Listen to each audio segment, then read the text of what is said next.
سلامونه نیکهیلې احترامات په دې هیله چې تاسو به راته روغ جوړ وئ. یو ځل بیا تاسو ته بریال ټیک یوټیوب چینل کې حاضر شوی یم. نن ورځ په دې ویډیو کې تاسو ته د مایننګ یو نوی پراجیکټ در معرفي کوم چې دغه پراجیکټ کټ مټ د آیس نیټورک په کنسپټ دی. یعنې دغه پراجیکټ ټول ملاتړ چې کوي آیس نیټورک یې کوي. نو دغه پراجیکټ به زه نن تاسو ته په دې ویډیو کې در معرفي کړم. د ویډیو د شروع کېدو څخه مخکې چینل سبسکرایب کړئ، ویډیو د ملګرو سره شیر کړئ. نو راځئ چې ویډیو شروع کړو. ملګرو تاسو ته به د دغې اپلیکیشن یا د دې نیټورک لینک به تاسو ته په ډسکرپشن او لومړي کمنټ کې درکړی. تاسو به په ډسکرپشن باندې کلیک وکړئ، د دې ویډیو لینک باندې به بیا کلیک وکړئ. دغه اپلیکیشن به را ډاونلوډ کړئ. کله مو چې دغه اپلیکیشن را ډاونلوډ کړو نو له هغې وروسته به دغه اپلیکیشن اوپن کړئ. کله مو چې اوپن کړو تاسو ته بیا د ډول صفحه راخلاصېږي، نو لږ انتظار ورته کوو چې موږ ته بله صفحه راخلاصه شي. نو دلته ملګرو تاسو په دې لومړۍ خانه کې دلته لیکلي ایمیل ادرس، په دې کې به خپل یو ایمیل ورکړئ. دلته زه یو ایمیل ورکوم.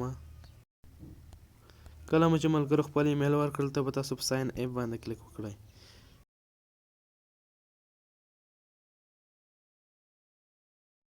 نو ملګرو کله مو چې په ساین اپ باندې کلیک وکړو تاسو د ډول صفحه راخلاصېږي. ستاسو ایمیل ته یو کوډ ځي، هغه کوډ به د خپل ایمیل څخه راواخلئ.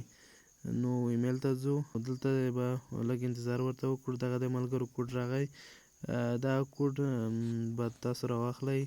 نو لږ انټرنټ ستونزه ده دلته. نو 050 دا یو کوډ دی، دغه به دلته په دې خانه کې ورته ولیکئ. دغه خانه کې به یې ورته ولیکئ. نو له هغې وروسته به ستاسو هغه جوړ شي، اکاونټ جوړ شي. نو ملګرو لږ انتظار وروسته به ستاسو اکاونټ جوړ شي. دلته ملګرو تاسو په نیکسټ سټپ باندې به کلیک وکړئ، دغه به بشپړ کړئ. کله مو چې دغه بشپړ کړئ له هغه وروسته تاسو ته بله صفحه راخلاصېږي. په دې خانه کې به تاسو یو نیک نیم ورکړئ، یوزرنیم به ورکړئ. څه ډول یوزرنیم تاسو خوښ یې هغه به هلته ورکړئ. دلته زه یو یوزرنیم ورته لیکم.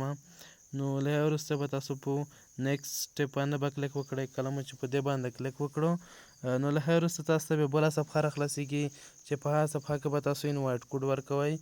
نو هغه کې به تاسو دلته هو کن انوایټ یو، تاسو چا انوایټ کړی دلته به تاسو زما ریفرل کوډ ورکړئ تر څو دوی ستاسو اکاونټ رجسټر کړي.